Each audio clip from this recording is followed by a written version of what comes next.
mu'jizat. Telah kita jelaskan dalam pertemuan sebelumnya tentang apa itu mu'jizat dan jenis-jenis mu'jizat dari para nabi. Bahwa setiap para nabi pasti memiliki mu'jizat. Karena fungsi dari mu'jizat adalah sebagai bukti pembenar pengakuan seseorang menjadi nabi. Setiap seseorang yang memang dia adalah nabi, kemudian dia mengaku sebagai seorang nabi, maka kemudian ada mu'jizat yang membenarkan pengakuan tersebut. Salatullah, salamullah, ala al-hadi, rasulillah. Assalamualaikum warahmatullahi wabarakatuh.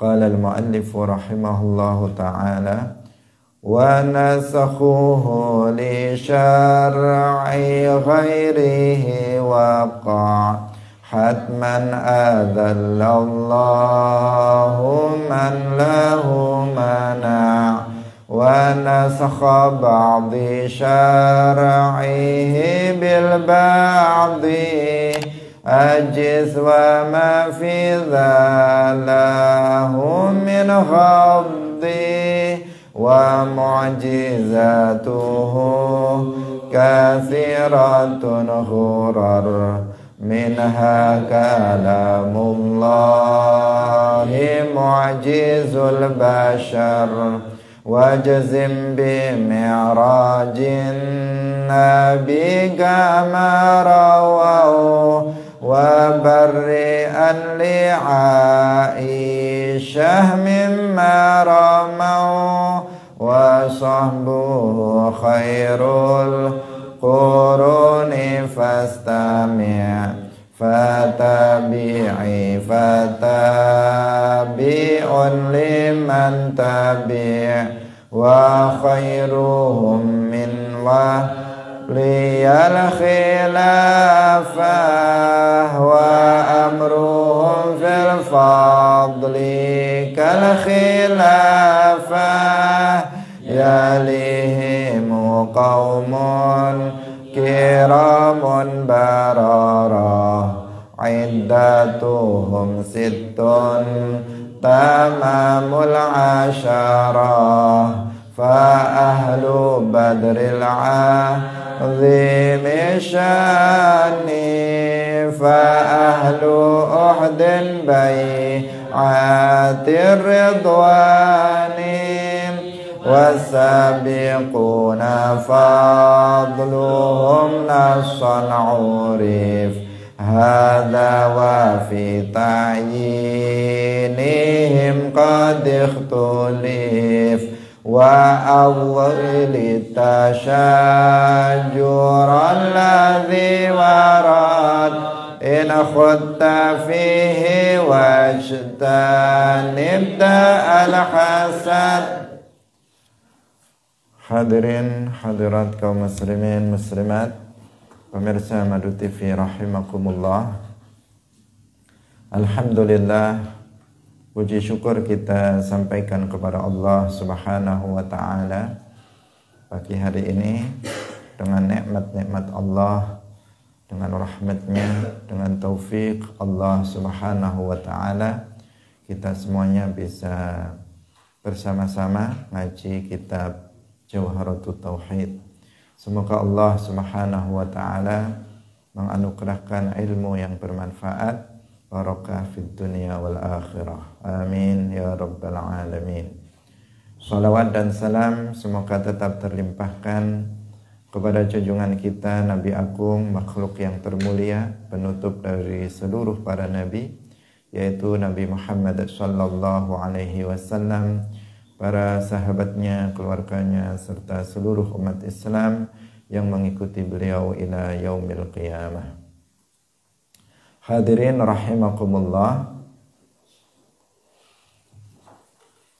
mari kita mulai ngaji kita pagi hari ini. Dan jangan lupa setiap kita untuk meniatkan dalam hatinya lillahi ta'ala dalam mengikuti pengajian ini.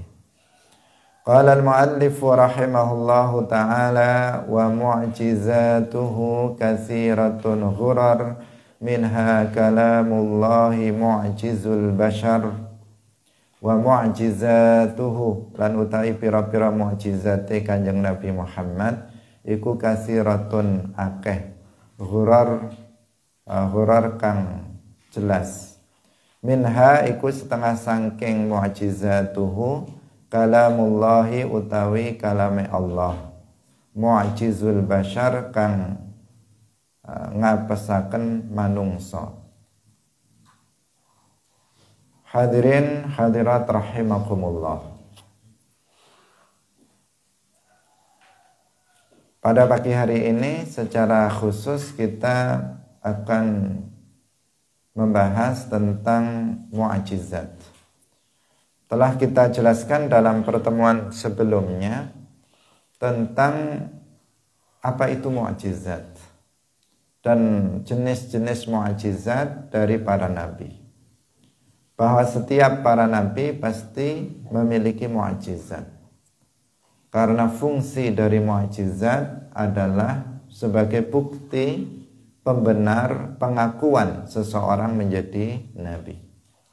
Setiap seseorang yang memang dia adalah nabi, kemudian dia mengaku sebagai seorang nabi, maka kemudian ada mu'jizat yang membenarkan pengakuan tersebut. Berbeda dengan mereka yang hanya mengaku-ngaku sebagai seorang nabi. Dia bukan nabi tetapi mengaku-ngaku sebagai seorang nabi. Maka nggak akan ada mu'jizat yang terlihat pada dirinya. Karena memang dia hanya mengaku-ngaku sebagai seorang nabi. Kita katakan setiap nabi pasti memiliki mu'jizat.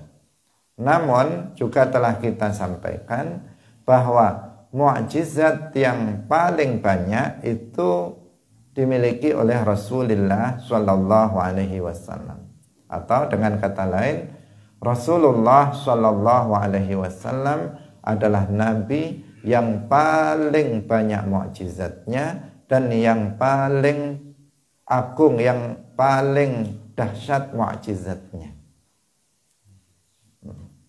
Semua para nabi memiliki mu'jizat, tetapi mu'jizatnya kalah agung, kalah besar dengan mu'jizatnya Rasulullah Shallallahu Alaihi Wasallam. Dan ini sudah kita sampaikan dalam pertemuan sebelumnya. Bahkan kita sampaikan bahwa sebagian ulama ada yang menyebut bahwa mu'jizat Rasulullah Shallallahu Alaihi Wasallam itu mencapai 3.000 mu'jizat. Jumlah yang sangat banyak dan luar biasa. Al-Imam Asy-Syafi'i radhiyallahu anhu, beliau mengatakan ma a'tallahu nabiyyan mu'jizatan illa wa a'ta Muhammadan mithlaha aw a'zama minha.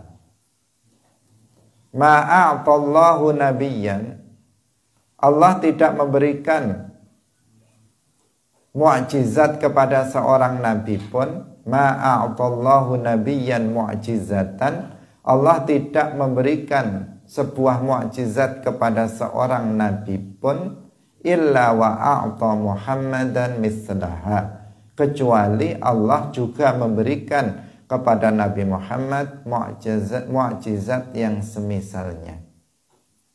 Au a'zama minha, atau yang lebih agung dari mukjizat tersebut. Seperti yang sudah kita sampaikan sebelumnya.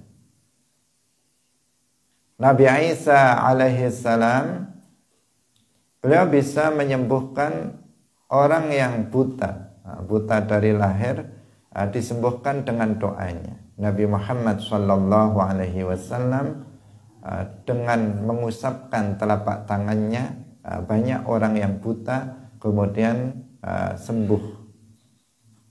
Nabi Isa alaihi salam itu bisa menghidupkan orang yang mati. Dulu hidup, mati, kemudian dihidupkan.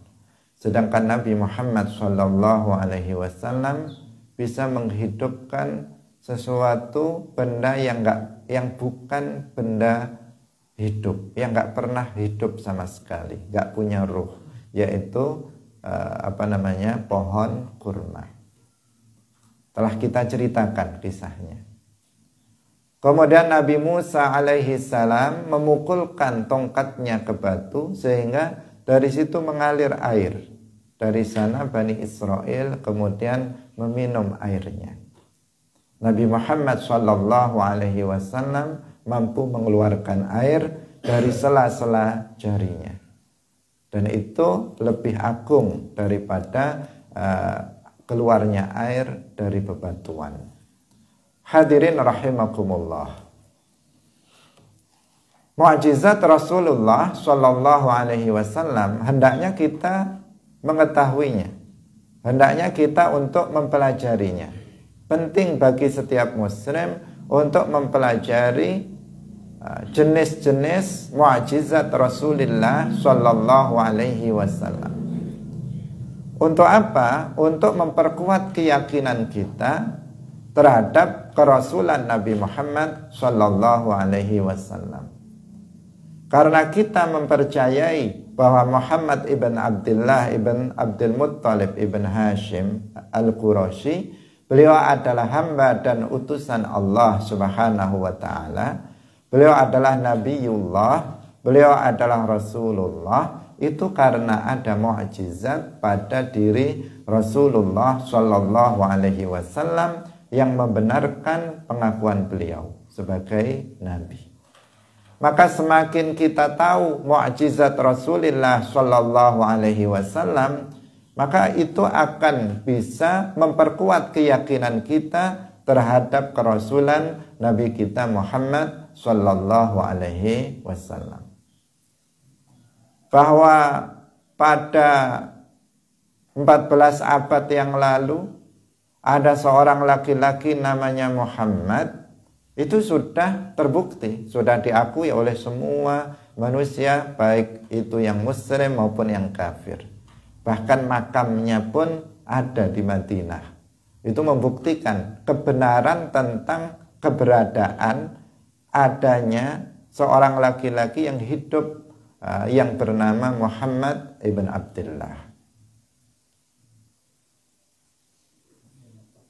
Dan yang membuktikan bahwa Muhammad ibn Abdullah al-Qurashi itu adalah Nabiyun Rasul, adalah mukjizat yang ada pada beliau, yang ada pada Rasulullah Sallallahu Alaihi Wasallam.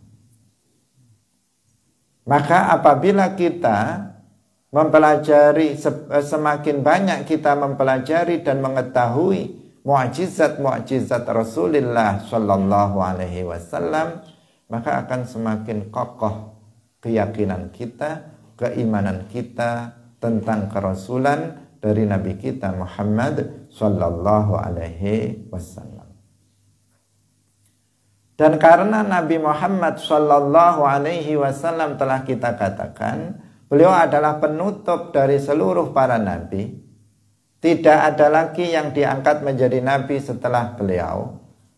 Dan karena bahwa syariat Nabi Muhammad Sallallahu Alaihi Wasallam adalah syariat yang terakhir, yang tidak akan dinasakh lagi dengan syariat berikutnya, karena memang tidak ada lagi, maka Nabi Muhammad Sallallahu Alaihi Wasallam itu juga diberikan anugerah mukjizat oleh Allah Subhanahu wa Ta'ala berupa mukjizat yang daimah, berupa mukjizat yang daimah. Apa? Kemarin sudah kita singgung, yaitu mukjizat yang bukan hanya bisa disaksikan oleh para sahabat pada masa hidupnya Rasulullah Shallallahu Alaihi Wasallam, tetapi juga mukjizat ini bisa disaksikan setelah wafatnya Rasulullah Shallallahu Alaihi Wasallam, bahkan ila yaumil qiyamah. Sampai hari ini kita masih bisa menyaksikan mukjizat tersebut. Bukan hanya cerita, bukan hanya kisah yang kita dengar tentang mukjizat Rasulullah Shallallahu Alaihi Wasallam, tetapi nyata di hadapan kita mukjizat itu masih ada. Kenapa demikian? Ya karena nggak ada lagi Nabi setelah Nabi Muhammad. Kita dituntut, manusia yang hidup setelah wafatnya Nabi dituntut untuk tetap beriman dengan Nabi Muhammad Sallallahu Alaihi Wasallam. Maka tetap ada mukjizat yang tetap ada sampai sekarang yang kita bisa menyaksikannya. Namanya apa? Mukjizat daimah. Kemarin ada mukjizat itu mukjizat ghairu daimah, ada mukjizat daimah. Mukjizat daimah yang tadi telah kita sebutkan, yang ghairu daimah hanya disaksikan pada masa Rasulullah Shallallahu Alaihi Wasallam. Seperti tadi keluarnya air dari jari-jari itu, kita nggak bisa menyaksikannya sekarang. Para sahabat yang menyaksikan mukjizat itu, yang kemudian menceritakannya kepada generasi berikutnya lagi diceritakan tentang hal itu sampai kepada kita. Kita mendengar riwayatnya, kita mendengar kisahnya, tetapi kita tidak menyaksikan dengan mata kepala kita sendiri. Berbeda dengan mukjizat yang daimah tadi, yang kita masih bisa menyaksikannya sampai pada hari ini. Sehingga sampai pada hari ini masih banyak orang yang kemudian masuk Islam karena melihat mukjizat itu. Apa itu? Yaitu mukjizat Al-Quran. Di sini disebutkan minha kalamullahi mu'jizul bashar, yaitu mukjizat Al-Quran, kalamullah. Karena Al-Quran adalah kalamullah al-munazzal ala sayyidina Muhammad sallallahu alaihi wasallam. Al-Quran adalah kalam Allah yang diturunkan, yang dia berupa lafaz yang diturunkan kepada Nabi Muhammad sallallahu alaihi wasallam melalui malaikat Jibril. Al-muta'abbad bitilawatihi, yang membacanya itu bernilai ibadah. Al-maktub fil masahif, yang ditulis di dalam mushaf. Kemudian al-manqul bitawatur, yang sampai kepada kita dengan tawatur, sampai kepada kita. Dan Al-Quran ini sampai sekarang dijamin keasliannya oleh Allah Subhanahu wa ta'ala. Dalam Al-Quran disebutkan inna nahnu nazzalna dzikra wa inna lahu lahafizun. Sesungguhnya kami yang menurunkan az-zikr, yaitu Al-Quran, dan sesungguhnya kami juga yang menjaganya. Sehingga Al-Quran ini salah satu keajaiban dari Al-Quran, salah satu keagungan dari Al-Quran, bahwa Al-Quran ini tidak bisa dirubah oleh siapapun. Tidak bisa ditambahi dengan satu huruf pun, tidak bisa dikurangi dengan satu huruf pun. Ini Al-Quran sepanjang masa. Kenapa? Karena memang Allah Subhanahu wa ta'ala menjaganya. Salah satu cara untuk menjaganya adalah dengan bahwa Al-Quran itu disampaikan dari satu generasi ke generasi berikutnya sampai kepada kita itu bitawatur. Bitawatur itu disampaikan ke sejumlah orang yang jumlahnya sangat banyak, yang tidak mungkin ada kesepakatan untuk berbohong. Yang pertama. Yang kedua, bahwa Al-Quran itu mudah untuk dihafalkan. Al-Quran itu mudah untuk dihafalkan. Ribuan atau bahkan jutaan orang dalam satu masa itu hafal Al-Quran. Al-Quran itu bisa dihafal oleh semua kalangan. Oleh remaja bisa dihafalkan. Oleh anak-anak bisa dihafalkan. Oleh orang dewasa bisa dihafalkan. Oleh orang tua juga bisa dihafalkan. Asal seseorang itu mau untuk menghafalkan Al-Quran, maka dia akan hafal Al-Quran itu. Maka tidak heran anak-anak kecil masih umur 10 tahun sudah hafal Al-Quran.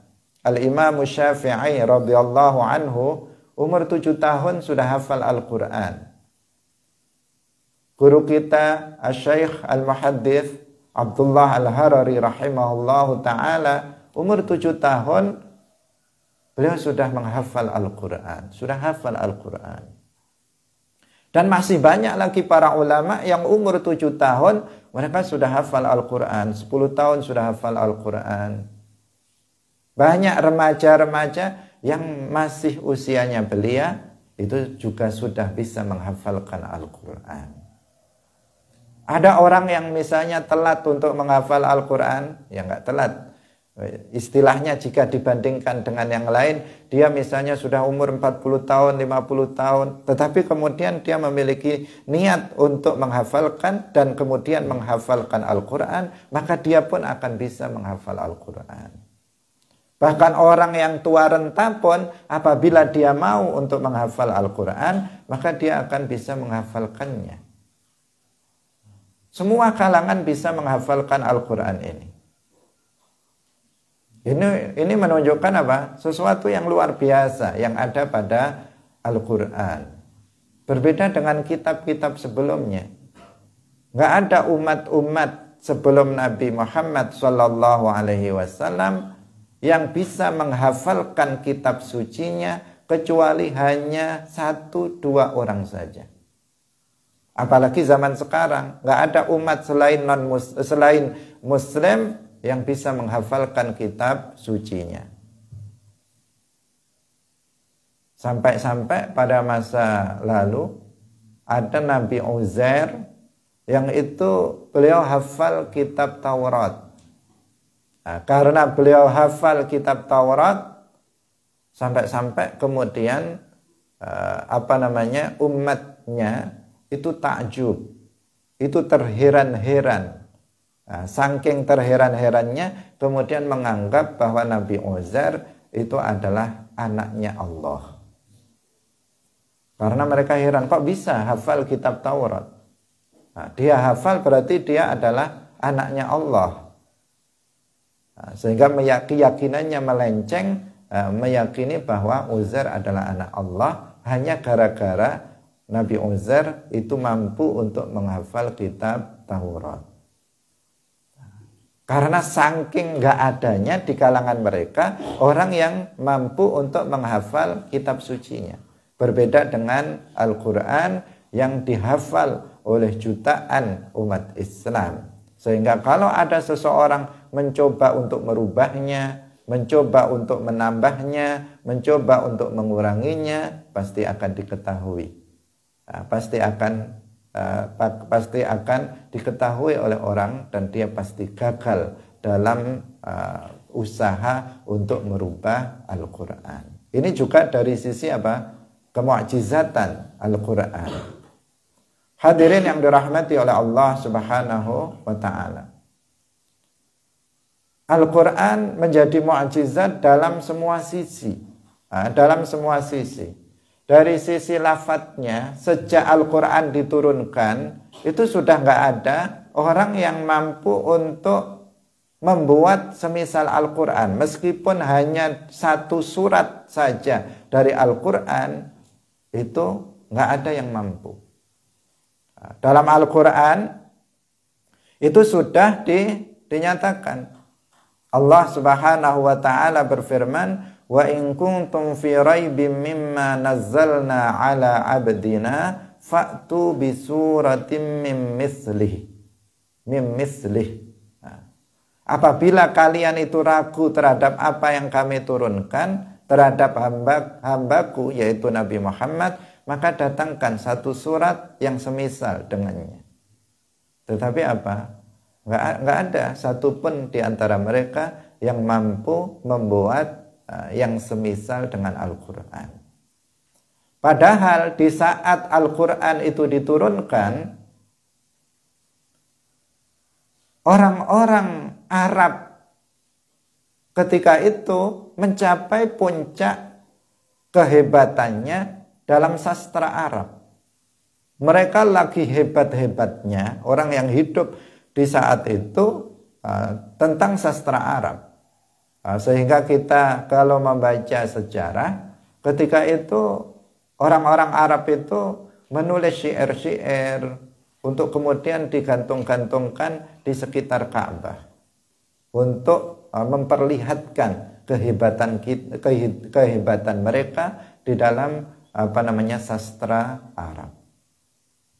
Nah, di saat itulah Al-Quran diturunkan, dan kemudian nggak ada satupun yang kemudian bisa mengalahkan Al-Quranul Karim. Bahkan mereka yang bahkan tidak sedikit dari mereka yang memahami sastra Arab ini yang kemudian masuk ke dalam agama Islam. Karena mereka tahu bahwa Al-Quran itu bukan buatan manusia, bahwa Al-Quran itu bukan karangan Muhammad, bahwa Al-Quran itu bukan karangan makhluk, tetapi dia adalah kalamullah, dia adalah kalamnya Allah Subhanahu wa ta'ala. Sehingga kemudian mereka tunduk dan kemudian masuk ke dalam agama Islam. Bahkan kalau kita melihat kisah masuknya Sayyiduna Umar bin Khattab radhiyallahu anhu ke dalam agama Islam, itu awalnya juga gara-gara mendengar kalamullah, mendengar Al-Quran dibacakan. Pada awalnya Sayyiduna Umar bin Khattab radhiyallahu anhu sudah berniat untuk membunuh Rasulullah sallallahu alaihi wasallam. Dengan pedang terhunus, beliau sudah menuju ke rumah Rasulullah sallallahu alaihi wasallam.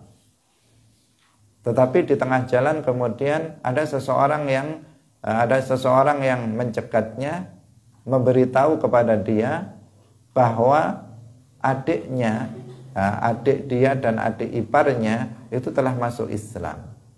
Akhirnya dia kaget, kemudian dia pun mendatangi adiknya terlebih dahulu. Di sana dia mendengar bacaan Al-Quran yang dibacakan oleh adiknya, yaitu surat Thaha.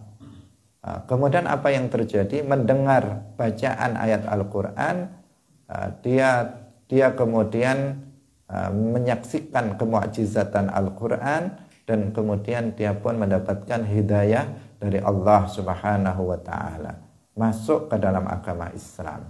Dia tetap pergi ke tempat Rasulullah di Darul Arqam ketika itu, dan ketika sampai di sana para sahabat itu sudah bingung karena mengira bahwa Umar betul-betul akan membunuh Nabi, tapi ternyata dia mengucapkan 2 kalimat syahadat di hadapan Rasulullah sallallahu alaihi wasallam.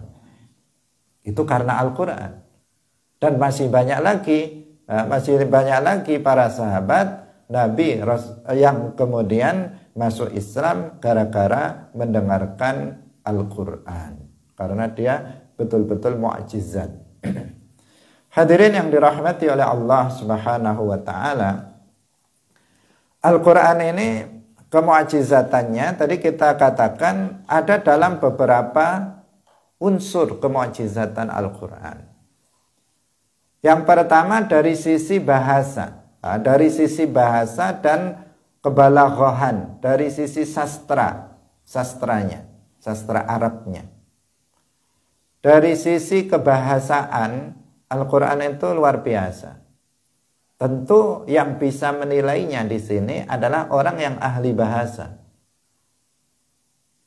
Kalau orang yang tidak ahli bahasa, dia ahli bahasa Arab, ya, dia akan sulit untuk menemukan sisi kemu'jizatan Al-Quran dari sisi ini.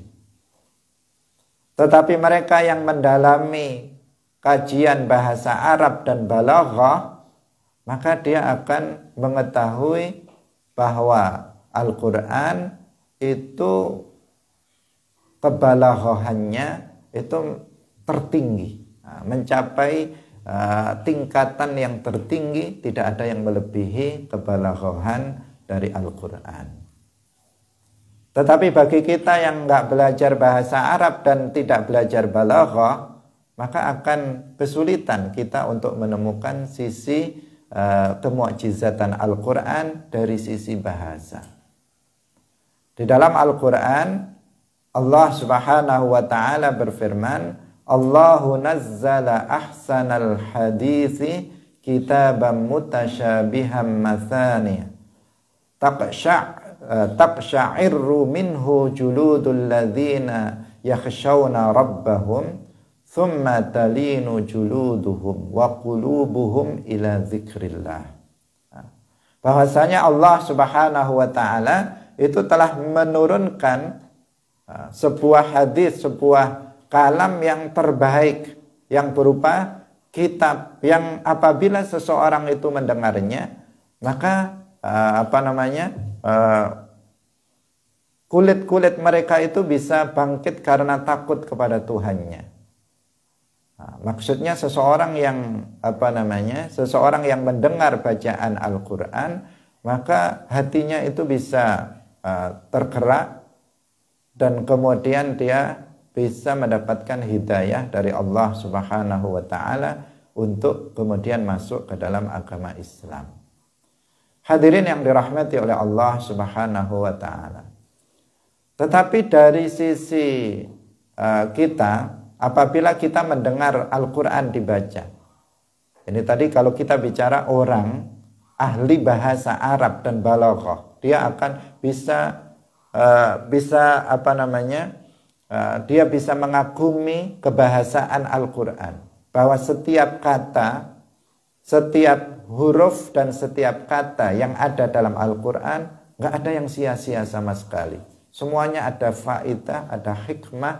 Kenapa di sini ada wawunya? Kenapa di sini ada misalnya menggunakan huruf ataf au atau wa? Kenapa ada innama di sini? Kenapa menggunakan wa amma dan seterusnya? Kenapa menggunakan kata ini bukan kata yang lainnya? Padahal sebuah kata itu bisa memiliki beragam kata yang memiliki makna yang sama. Tetapi kenapa pakai kata ini, tidak pakai kata yang lainnya? Orang yang mendalami kajian bahasa dan balaghah akan mengerti, oh di sini rahasianya. Namun kita orang yang awam saja, itu ketika kita mendengar atau membaca Al-Quran, kita akan merasakan keindahannya. Seperti yang tadi kita disebutkan dalam hadis, yang disebutkan dalam Al-Quran tadi, bahwa Al-Quran disebut sebagai ahsanal hadis. Misalnya yang paling mudah saja surat Al-Ikhlas misalnya, bagaimana sajaknya di akhir kalimat, di akhir ayat. Qul huwallahu ahad, Allahus samad, lam yalid wa lam yulad wa lam yakul lahu kufuwan ahad. Semuanya akhirnya dal semua. Apa mudah membuat hal yang seperti itu? Itu masih dari sisi sajaknya saja di belakang. Surat Al-Fatihah misalnya, kamu lihat akhirnya mem non. Bismillahirrahmanirrahim, diakhiri mem. Alhamdulillahi rabbil alamin, diakhiri non. Ar-Rahman, alhamdulillahi rabbil alamin. Ar-Rahmanirrahim, mem lagi. Maliki yaumiddin, nun lagi, dan seterusnya. Kamu lihat lagi surat-surat yang lain dalam surat misalnya dalam juz amma atau juz 30 itu begitu. Qul a'udzu birabbin nas, malikin nas, ilahin nas, min syarril waswasil khannas, alladzi waswisu fi sudurin nas, minal jinnati wan nas. Semuanya pakai sin semua belakangnya. Dan silakan untuk dilihat surat-surat yang lainnya itu seperti itu. Itu masih dari sisi saja ya. Saja itu adalah hanya satu unsur dari unsur balaghah. Belum lagi nanti dari sisi muqabalah, dari sisi majaz, dari sisi isti'arahnya, itu semuanya akan membuat kita geleng-geleng kepala, takjub terhadap kehebatan sastra kebalaghahan bahasa Arabnya Al-Quran ini. Itu masih dari sisi kebahasaan saja. Namanya al-i'jaz al-lughawi al-balaghi wal-balaghi. Hadirin yang dirahmati oleh Allah Subhanahu wa taala, kita yang tertarik, kita bisa mengkaji ilmu ini, bisa mengkaji bahasa Arab. Diawali kita harus menguasai bahasa Arab, kemudian setelah itu kita tingkatkan untuk pembelajaran ilmu balaghah. Setelah itu kita kaji tentang balaghatul Quran. Itu urutannya. Kalau kita belajar balaghah tetapi kita tidak belajar bahasa Arab dulu, nanti akan kesulitan. Sebagian orang belajar balaghah tapi nggak bisa bahasa Arab. Bagaimana dia akan bisa menguasai balaghah? Belajar bahasa Arab dulu, dikuasai. Setelah itu belajar balaghah. Setelah belajar balaghah, kemudian kita belajar ilmu balaghatil Quran. Maka di situ kita akan menyaksikan bagaimana Al-Quran itu dari sisi bahasa, dari sisi kemukjizatannya dalam bahasa, dan dari sisi balaghahnya. Kita akan tambah kuat keyakinan kita bahwa Al-Quran adalah kalamullah. Al-Quran bukan buatan manusia.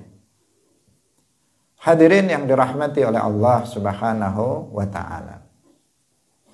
Kemudian yang kedua, dari sisi makna. Dari sisi makna itu ada 3. Dari sisi makna bahwa yang pertama Al-Quran itu yaitu al-ikhbar bil ghaib, memberikan informasi, memberitahukan tentang perkara-perkara yang ghaib. Al-Quran menceritakan tentang hal-hal yang terjadi pada masa yang lalu, menceritakan tentang kisah-kisah para nabi. Ada kisah Nabi Adam, ada kisah penciptaan makhluk, bahwa alam semesta ini diciptakan fi sittati ayyam, dalam 6 hari.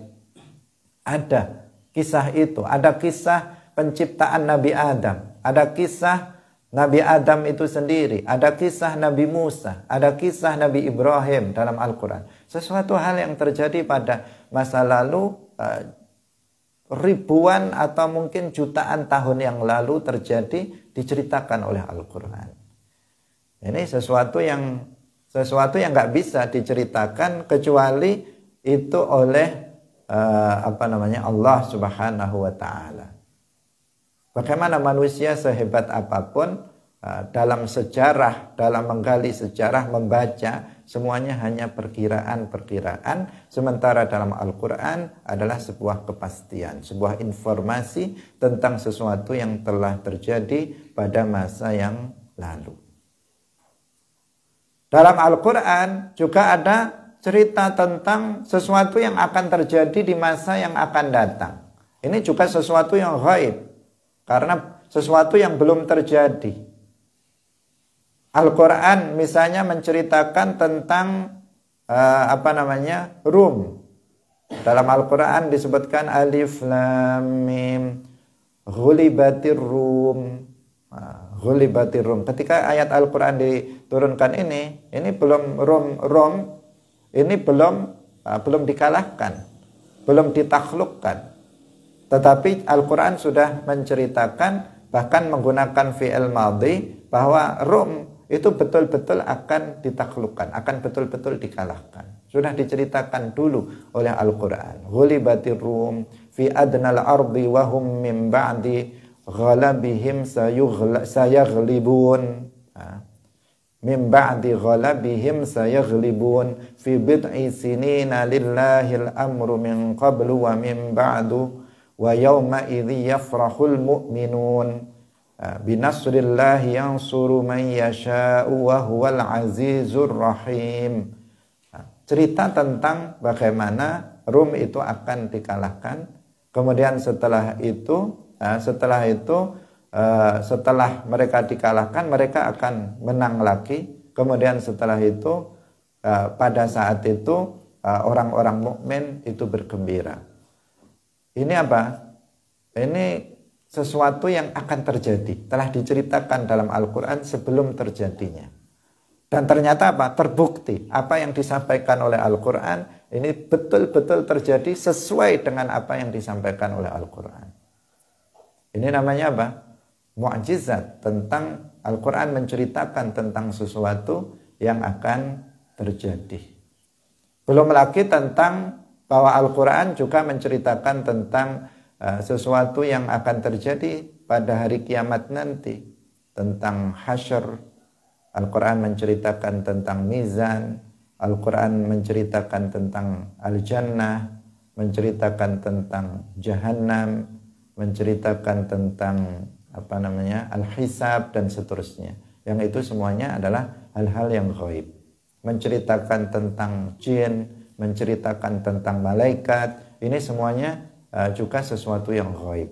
Yang Al-Quran menceritakannya, yang itu menunjukkan bahwa ini Al-Quran pasti bukan kalam manusia, karena manusia itu tidak mengetahui sesuatu yang ghaib. Manusia tidak mengetahui sesuatu yang akan terjadi di masa yang akan datang. Yang bisa dilakukan hanya dugaan atau perkiraan-perkiraan, bukan sebuah kepastian, sehingga bisa benar dan bisa salah. Tetapi yang disebutkan dalam Al-Quran, semuanya yang disebutkan dalam Al-Quran akan terjadi di masa yang akan datang, itu betul-betul terjadi. Maka itu menunjukkan bahwa Al-Quran adalah memang kalamullah, kalam zat yang menciptakan alam semesta ini, yang maha mengetahui terhadap segala sesuatu. Hadirin rahimakumullah. Yang kedua.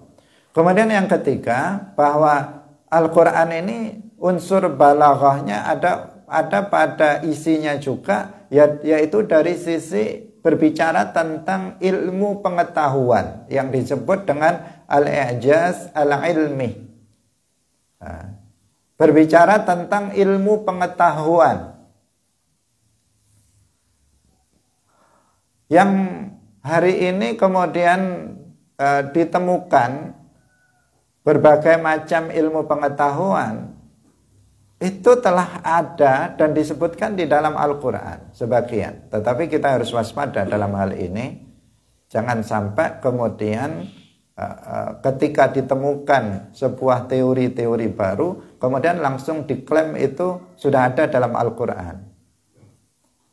Karena dalam hal ilmu pengetahuan ini pun Al-Quran yang harus dijadikan sebagai acuan, bukan teori. Bukan teori yang dijadikan sebagai acuan, tetapi Al-Qur'annya yang dijadikan sebagai acuan dari sebuah ilmu pengetahuan. Bukan kemudian Al-Qur'annya mengekor kepada teori-teori yang ditemukan misalnya oleh para ilmuwan barat. Ketika ilmuwan barat menemukan ini, kemudian ini sudah ada dalam Al-Qur'an. Bukan seperti itu. Tetapi dalam Al-Quran memang ada menceritakan tentang ilmu pengetahuan yang itu adalah yang benar. Sementara teori-teori yang datang belakangan itu kemudian membenarkan apa yang ada dalam Al-Quran. Jika teori itu bertentangan dengan apa yang ada dalam Al-Quran, dipastikan teori itu adalah teori yang salah. Seperti misalnya ada teori namanya teori Darwin, evolusi, yang mengatakan bahwa manusia itu berasal dari kera.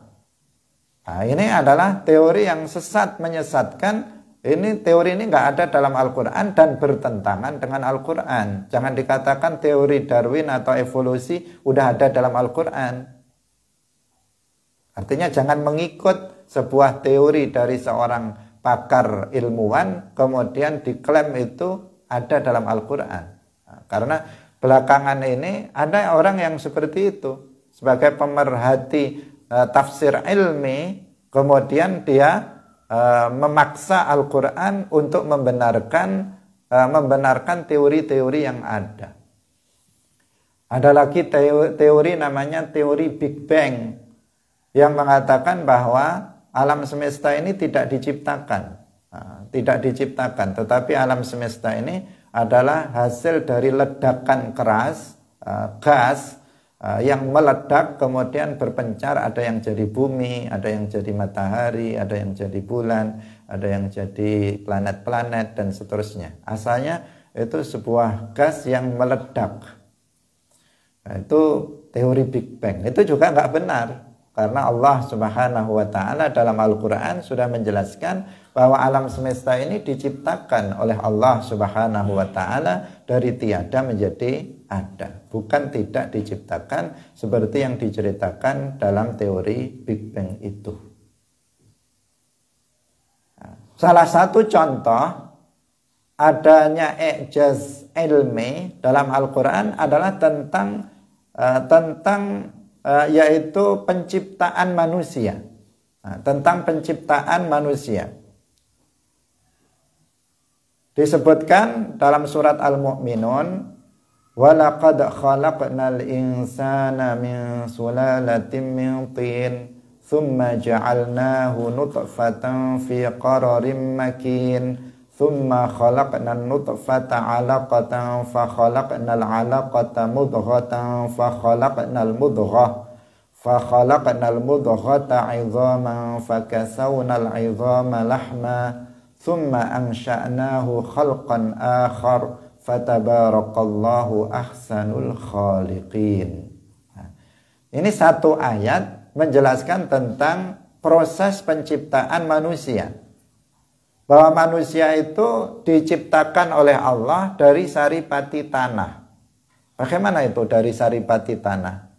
Bahwa dari saripati tanah itu Allah jadikan sebagai nutfah, sebagai air mani, dikonsumsi oleh manusia, kemudian menjadi air mani. Yang air mani itu setelah seorang laki-laki perempuan melakukan hubungan badan, kemudian diletakkan di rahim, fi qararim makin, diciptakan menjadi mani, diletakkan di rahim. Kemudian air mani itu diciptakan menjadi segumpal darah dari air mani itu.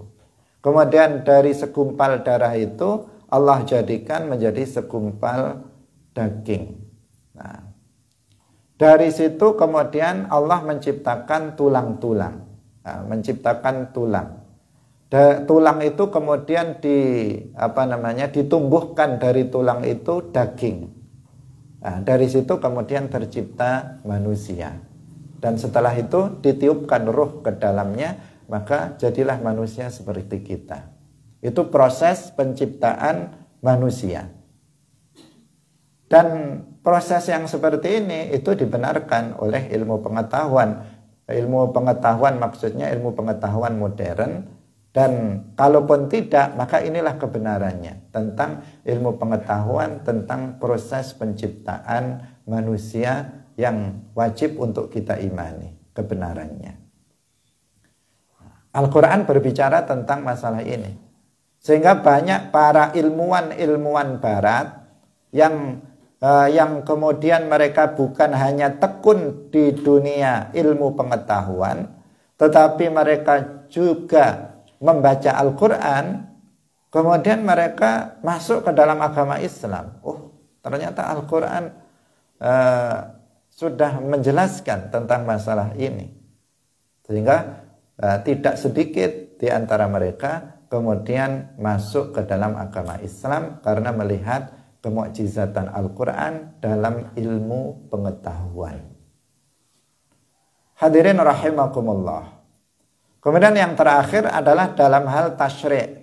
dalam hal tasyrik, bahwa Al-Quran itu menetapkan aturan-aturan kehidupan manusia itu dalam Al-Quran itu secara detail dan sangat-sangat tepat dan bagus ya, untuk kemaslahatan dan kebaikan manusia. Al-Quran itu telah mengatur segala aspek, membuat aturan-aturan segala aspek kehidupan manusia. Ada di dalam Al-Quran. Disebutkan dalam Al-Quran, wa nazzalna 'alaikal kitaba tibyanan likulli syai' wa hudaw wa rahmataw wa busyra lil muslimin. Wa nazzalna 'alaikal kitaba, dan kami telah menurunkan Al-Quran, Alkitab, sebagai memberikan penjelasan terhadap segala sesuatu dan sebagai petunjuk dan rahmat serta kabar gembira bagi umat Islam. Sehingga dalam Al-Quran itu ada aturan-aturan, itu yang namanya syariah. Aturan-aturan kehidupan yang apabila manusia itu mau menerapkannya, maka manusia itu akan memperoleh kebaikan dan kemaslahatan fid dunya wal akhirah. Bagaimana seseorang itu mensucikan dirinya, bagaimana membentuk keluarga yang bahagia. Nah, secara pribadi bagaimana seseorang itu bisa bahagia, bisa senang kehidupannya di dunia dan di akhirat.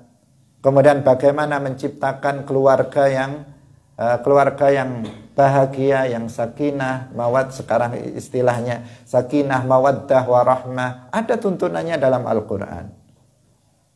Bagaimana pernikahan yang benar, bagaimana perceraian, bagaimana jika terjadi masalah dalam keluarga, bagaimana solusinya, ada aturannya dalam Al-Quran. Yang apabila kita mengikutinya, maka kita akan memperoleh kebaikan di dunia maupun di akhirat. Bagaimana bermasyarakat, bagaimana kita bergumul dengan manusia, bergaul dengan masyarakat, ada aturannya dalam Al-Quran. Bahkan bagaimana mendirikan sebuah negara, mengatur sebuah negara, itu ada aturannya. Bagaimana hubungan antar negara, antar daerah, itu pun juga ada ketentuan-ketentuan yang telah disebutkan di dalam Al-Quran. Dari aturan-aturan yang bersifat pribadi, bersifat keluarga, bersifat kemasyarakatan maupun negara, itu ada aturannya dalam Al-Quran. Bagaimana hukum, bagaimana politik, bagaimana ekonomi, bagaimana pengaturannya, ada di dalam Al-Quran. Yang apabila seseorang itu mau mengikutinya, maka akan memperoleh kebaikan secara individu, kebaikan secara sosial kemasyarakatan, kebaikan dalam bernegara, berbangsa. Bahkan kebaikan dunia dan akhirat, jika itu diikuti dan ditaati. Tapi sayangnya syariat Islam, ketentuan-ketentuan, aturan-aturan yang dibuat oleh Allah yang telah disebutkan di dalam Al-Quran, ini sedikit sekali yang diikuti oleh umat Islam, apalagi oleh orang yang bukan Islam. Akibatnya kerusakan di mana-mana, banyak pembunuhan di mana-mana, banyak perzinaan, banyak mabuk-mabukan, banyak kerusakan moral, kemudian bahkan banyak kemudian terjadi sesuatu yang justru membawa keburukan dan madarat bagi manusia, karena manusia sudah meninggalkan syariat agamanya. Keadilan tidak kunjung terwujud sampai sekarang. Siapapun pemimpinnya, siapapun presidennya, kalau tidak mengikuti aturan-aturan agama dalam dalam kehidupan bernegara, dalam kehidupan bermasyarakat, dalam kehidupan pribadinya, maka nggak akan ada keadilan. Karena yang paling adil adalah hukum Allah. Karena yang paling baik adalah syariat Allah. Karena yang paling menciptakan, bisa menghadirkan sebuah kedamaian, sebuah solusi dalam segala permasalahan adalah aturan-aturan Allah, syariat Allah. Nah, ini yang yang sekarang ini tidak diperhatikan, akibatnya ya amburadul dalam semua bidang, dalam semua, dari sisi politik amburadul, dalam ekonomi amburadul, dalam sosial juga amburadul dan seterusnya. Karena nggak mengikuti ajaran-ajaran atau syariat Allah Subhanahu wa ta'ala. Di satu sisi ada orang yang kayaknya mau memperjuangkan syariat Islam, tetapi mereka nggak paham syariat. Ada orang Hizbul Ikhwan, secara zahir mengatakan tegakkan syariat. Ternyata mereka toharoh aja nggak paham. Istinja aja nggak bisa. Gimana mau menegakkan syariat? Ada lagi yang Hizbut Tahrir, mereka teriak-teriak tegakkan khilafah berdasarkan syariat Islam. Ternyata akidahnya Qadariyah. Sesat, menyesatkan. Hadirin rahimakumullah, sehingga diperlukan seorang yang berjuang Ahlus Sunnah wal Jamaah, yang dengan ilmu agama yang cukup yang dimiliki untuk mengajarkan umat manusia tentang ajaran-ajaran Islam. Karena dengan dipraktekannya dan diterapkannya ajaran-ajaran Islam oleh setiap umat Islam, maka itu semuanya akan membawa dampak kebaikan dalam kehidupan di dunia ini, dalam semua sisi dan aspeknya. Saya kira demikian. Ini adalah beberapa gambaran tentang betapa Al-Quran itu tetap menjadi mukjizat bagi umat manusia sepanjang masa sampai dengan hari ini. Silahkan kita mengkaji Al-Quran sedalam-dalamnya agar kita mengetahui bahwa Al-Quran dari sisi lafaz dia menjadi mukjizat, dan dari sisi makna dia juga menjadi mukjizat yang tidak ada jalan lain bagi kita yang mengetahuinya kecuali tetap berpegang teguh kepada Islam sebagai satu-satunya agama yang benar. Barakallahu fikum, wallahul muwaffiq ila aqwamit thariq. Wassalamualaikum warahmatullahi wabarakatuh.